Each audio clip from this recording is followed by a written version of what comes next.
So now हम आ गए हैं क्वेश्चन नंबर 55 पर। अगर फंक्शन की बात की जाए, हमें यहाँ पर जो है डेफिनेट इंटीग्रल दिया हुआ है, यानी लिमिट्स भी प्रोवाइड की गई हैं।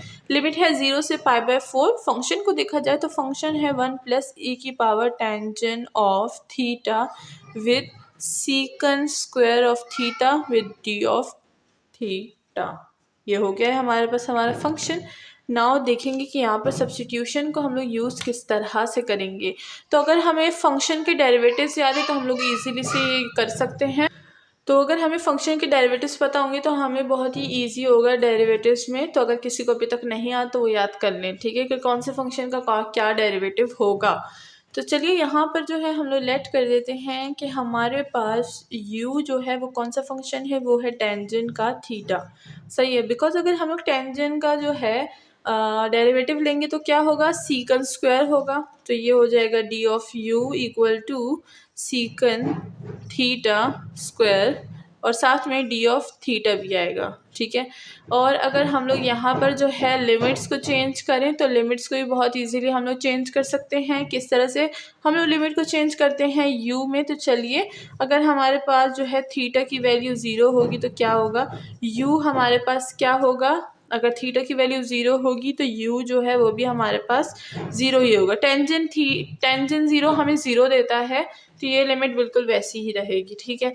और अगर हम लोग देखें थीटा है हमारे पास π/4, तो अगर हम लोग टेंजेंट की बात करें तो टेंजेंट π/4 पे हमें क्या देता है, वो देता है हमें 1, तो हम लोग यहाँ पर 1 लिख लेंगे, ठीक है। तो इसी के साथ हमने जो है ये वाली सारी चीज़ें तो कर ली। नाउ देखते हैं कि इसको फंक्शन में पुट कैसे करेंगे। हम यूज़ करेंगे ये वाला, हम यूज़ करेंगे ये वाला, हम यूज़ करेंगे ये वाली वैल्यू और ये वाली वैल्यू। सबसे पहले यहाँ पर मैं जो है फंक्शन की पुटिंग बता देती हूँ। अगर हम देखें 1 अपनी जगह पे रहेगा, e⁻u हो जाएगा, ठीक है। और सीकन स्क्वायर हमारे पास किस चीज़ के इक्वल है, du, तो हम यहाँ पर जो है वो du पुट कर देंगे, ठीक है। अब अगर हम लोग यहाँ पर देखें तो हमारे पास जो है ये है लिमिट्स। 0 जब हमने पुट किया था तो हमारे पास 0 ही आया था, और जब हमने π/4 पुट किया था तो हमारे पास 1 वैल्यू आई थी। तो हम लोग इसको इस तरह से पुट कर लेंगे। नाउ लेट्स सी कि इसको हम लोग इंटीग्रेट कैसे करेंगे। तो अगर हम लोग यहाँ पर इसकी इंटीग्रेशन को देखें तो हमें 1 भी गिवन है, हमें की पावर जो है u भी गिवन है। तो दोनों पे जो है अलग अलग इंटीग्रेशन अप्लाई करेंगे। तो ये हो जाएगा 0 से 1 with 1 d of u plus 0 से 1, लिमिट्स वही रहेंगी, ठीक है, लिमिट्स चेंज नहीं होंगी यहाँ पे। और ये क्या हो जाएगा हमारे पास, ये हो जाएगा हमारे पास e⁻u with d of u, यानी इस पे मैंने अलग इंटीग्रेशन अप्लाई कर दी, इस पे अलग इंटीग्रेशन अप्लाई कर दी फॉर बिगिनर्स, ताकि उनको पता लगे कि यहाँ पर आखिर हो क्या रहा है, ठीक है। और जिनको जो है पहले से पता है कि हम लोग अलग अलग इंटीग्रेशन कैसे अप्लाई करते हैं तो वो डायरेक्ट भी कर सकते हैं, ठीक है। तो अब यहाँ पर 1 का इंटीग्रेशन क्या होता है, जब कांस्टेंट का इंटीग्रेशन लेते हैं तो जिसके रिस्पेक्ट से जो है इंटीग्रेशन लेते हैं वही चीज़ आ जाती है। अगर u के रिस्पेक्ट से ले रहे हैं तो u आएगा, अगर x के रिस्पेक्ट से ले रहे हैं तो x आएगा। तो ये क्या हो जाएगा, ये हो जाएगा हमारे पास u, और लिमिट्स 0 से 1 वही रहेंगी। अभी लिमिट्स को पुट करेंगे, प्लस e⁻u का इंटीग्रेशन क्या होती है, e⁻u ही होती है। Limit will be as it is. अब हमारी बारी आ गई है कि हम लोग लिमिट अप्लाई करें। तो ये वाली चीज़ को जो सबसे पहले मैंने लिखी थी इसको अल्लाह हाफिज़ बोलते हैं, ठीक है। तो चलिए अब हम लोग लिमिट्स पुट करेंगे। u में पहले लिमिट पुट करेंगे हम 1 - 0 प्लस अब e⁻1 - e⁻0। अब ये क्या हो जाएगा, 1 प्लस e⁻1 क्या होता है, e ही होता है। e⁻0 क्या होता है, 1, यहाँ पर माइनस है तो -1, +1 एंड -1 विल बी कैंसिल, और हमारे पास एक्सपोनेंट आ जाएगा आंसर। और ये हो गई है हमारी आज का जो है इंटीग्रेशन, हमारा सॉल्व हो गया है क्वेश्चन नंबर 55। होप कि सबको समझ आ गई होगी। नाउ चलते हैं विद क्वेश्चन नंबर 56। तो अगर अभी तक आपने चैनल को सब्सक्राइब नहीं किया तो जल्दी से कर दीजिए, एंड साथ ही आप मेरी ऑनलाइन क्लासेस भी अटेंड कर सकते हैं जिसकी सारी डिटेल्स वीडियो के एंड में है। नाउ हम आ गए हैं विद क्वेश्चन नंबर 56, और यहाँ पर भी हमें मिलता जुलता ही फंक्शन जो है वो गिवन है। फंक्शन क्या है, फंक्शन है हमारे पास π/4 और π/2, ठीक है। और फंक्शन है 1 + e⁻ cot of theta with कोसिकन square theta with d of theta. ठीक है, अब ये भी हमें पता है कि कॉट का जो होता है वह डेरिवेटिव क्या होता है, वो होता है माइनस कोसिकन स्क्वायर।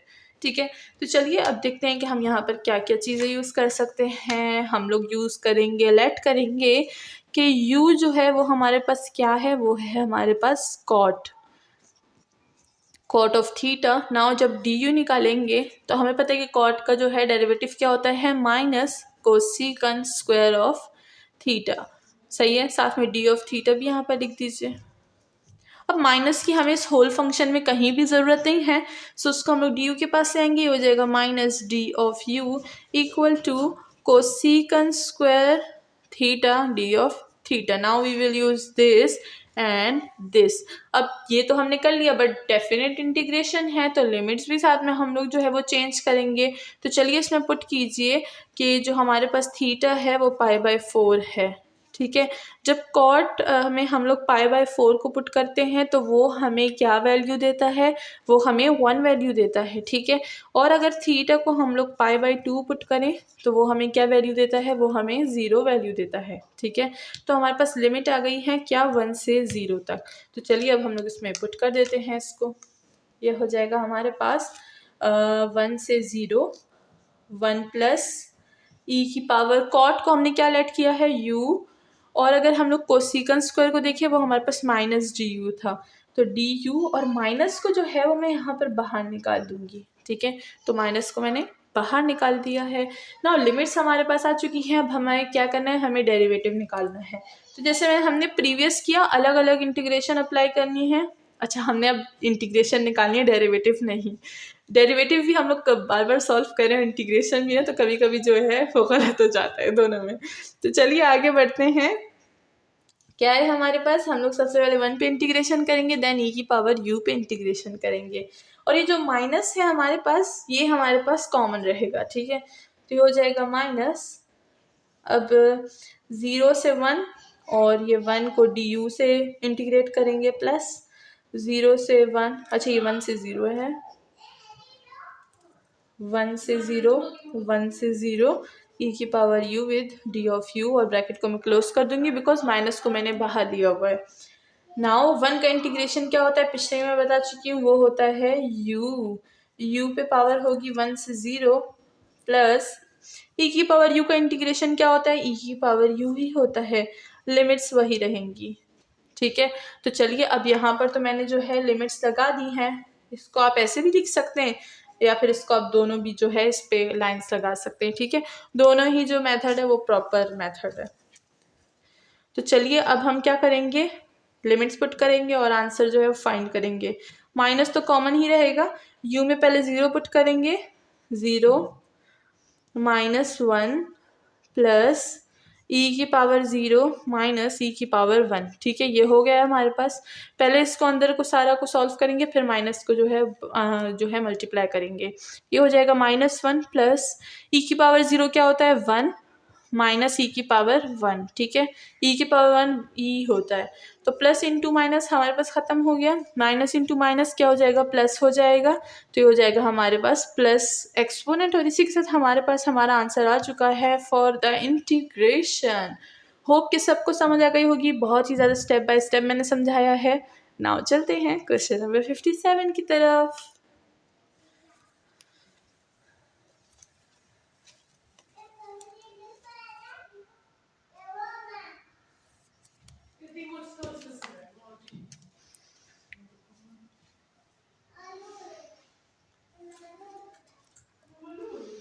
तो यहाँ पर अगर हम लोग क्वेश्चन देखें तो हमें जो है एक इनडेफिनेट इंटीग्रेशन दी गई है, यानी लिमिट्स नहीं है हमारे पास। इसमें है हमारे पास फंक्शन ई की पावर सीकन पाई टी, पाई भी है और साथ में टी भी है। ठीक है, सीकन पाई टी, और फिर नीचे फंक्शन है हमारे पास secant again pi t and then tangent pi t with क्या, विथ डी ऑफ टी, ठीक है, यानी विद रिस्पेक्ट टू टी जो है हम लोग इसको डिफ्रेंशिएट करने वाले हैं, सही है। तो चलिए देखते हैं कि इसकी सब्स्टिट्यूशन कैसे लेंगे। सबसे पहले ये जो फंक्शन है थोड़ा सा हमें घबराएगा, अगर हम लोग इसको देखेंगे, देखो घबराहट होती है कैसी, क्योंकि सीकन ऊपर भी है, सीकन इधर भी है, टेंजन इधर भी है, ठीक है, बट कोई भी यहाँ पर डिफिकल्टीज की ज़रूरत नहीं है और ना ही घबराने की ज़रूरत है, बिकॉज इसे हम पुशास कोचिंग पे सॉल्व कर रहे हैं, मैथ को मिस्ट्री रहने ही नहीं देते हम लोग। सबसे पहले लेट करेंगे u इक्वल टू, सबसे पहले अगर हम लोग देखें सीकन लेंगे, ठीक है, तो सीकन यहाँ पर हमारे पास आ जाएगा, ठीक है। अब सीकन क्यों लेंगे, let see, secant pi of t को लेट किया मैंने, अगर सीकन का डेरिवेटिव देखेंगे तो क्या आता है, वो होता है सीकन टेंजन, इसीलिए यहाँ पर जो है मैंने टेंजन को लेट नहीं किया, क्योंकि टेंजन का डेरिवेटिव क्या होता है, सीकन स्क्वायर, और सीकन स्क्वायर हमें नहीं चाहिए, हमें सिर्फ सीकन चाहिए, तो हम सीकन लेंगे और सीकन का डेरिवेटिव क्या होता है, वो होता है secant tangent with d of t, ठीक है। तो देखिए हमारे पास हमारी जो चीज़ यहाँ पर फुल फंक्शन था वो मेरे पास आ गया है, कौन सी शक्ल में, डी यू की शक्ल में। अब अगर यहाँ पर एक और चीज़ को हम देखें, देखिए हम लोग सीकन को जो है वो हम लोग डिफ्रेंशिएट कर रहे हैं, सही है, वो तो हमने कर दिया, लेकिन जब सीकन को डिफ्रेंशिएट कर रहे हैं तो अगेन जो है इसकी ये जो चीज़ है पाई ऑफ टी, इसको भी डिफ्रेंशिएट करेंगे, बिकॉज यहाँ पर एक अलग हमारे पास क्या है, वेरिएबल आ रहा है, ठीक है, एंगल में, सीकन के एंगल में। तो अगर हम लोग पाई टी का डिफ्रेंशिएट लें, यहाँ पर मैं स्टेप बाय स्टेप बता देती हूँ, हम लेंगे d u by d of t, u equal to d by d of t secant pi of t, ठीक है। अब ये तो हो जाएगा हमारे पास डी यू इक्वल टू, ये हो जाएगा सीकन पाई ऑफ टी, और ये सीकन की आधी स्पेलिंग लिख दी मैंने, ये होगा हमारे पास d of u equal to secant pi of t tangent pi of t, again derivative of what, pi of t, जो एंगल है उसका अगेन भी डेरिवेटिव हम लोग जो है वो लेंगे। तो क्या होगा, ये हो जाएगा d of u equal to secant pi of t tangent of pi of t, और अगर हम लोग पाई और टी का जो है डेरिवेटिव लेंगे विद रिस्पेक्ट टू टी, तो टी की वैल्यू 1 आएगी और हमारे पास पाई रह जाएगा, तो इस पाई को जो है मैं इधर सामने लिख दूंगी, ठीक है। तो यहाँ पर जब आप फंक्शन के डेरिवेटिव्स दें तो इधर चीज़ को ध्यान में रखिएगा, अगर एंगल में दो वेरिएबल्स हैं तो उसको आपने अगेन भी जो है उसका डेरिवेटिव लेना है, क्योंकि देखिए इसी एक पाई की वजह से आपका पूरा क्वेश्चन जो है वो गलत भी हो सकता है, और अगर आप लगा लें तो सही भी हो सकता है, ठीक है। तो let's not create any mess here. Now हमारे पास जो है डेरिवेटिव आ गया, बट पाई की हमें यहाँ पर कहीं भी ज़रूरत नहीं है, तो ये जो पाई है ये डिवीजन में यहाँ पर चला जाएगा, ठीक है। नाउ हम लोग यूज़ करेंगे ये वाला और ये वाला, ठीक है। तो चलिए यूज़ करते हैं, ये हो जाएगा हमारे पास, ये हो जाएगा हमारे पास e की पावर, सीकन को हमने u लिया था तो u लिख देंगे, और इस होल को हम क्या बोल देंगे, d ऑफ u, और साथ में पाई जो है इसको 1 बाय पाई को हम बाहर निकाल देंगे, ठीक है। उसको मैंने बाहर निकाल दिया क्योंकि उसके हमें अंदर तो कोई ज़रूरत थी नहीं, तो ये हो जाएगा हमारे पास 1 बाय पाई, डी यू का इंटीग्रेशन क्या होता है, e की पावर u ही होता है प्लस एक कांस्टेंट, नाउ u को अगेन जो है रीसब्स्टिट्यूट कर देंगे हम लोग, तो ये हो जाएगा 1 बाय पाई e की power secant pi of t plus of constant, and that's all, हमारा जो आंसर है वो आ चुका है। सो होप कि सबको समझ आ गई होगी। यहाँ पर एक चीज़ न्यू हुई थी लेकिन मैंने काफ़ी डिटेल से बताई है तो कोई प्रॉब्लम नहीं होगी। इसी के साथ क्वेश्चन नंबर 57 जो है वो सॉल्व हो गया है। नाउ नेक्स्ट चलते हैं विद क्वेश्चन नंबर 58।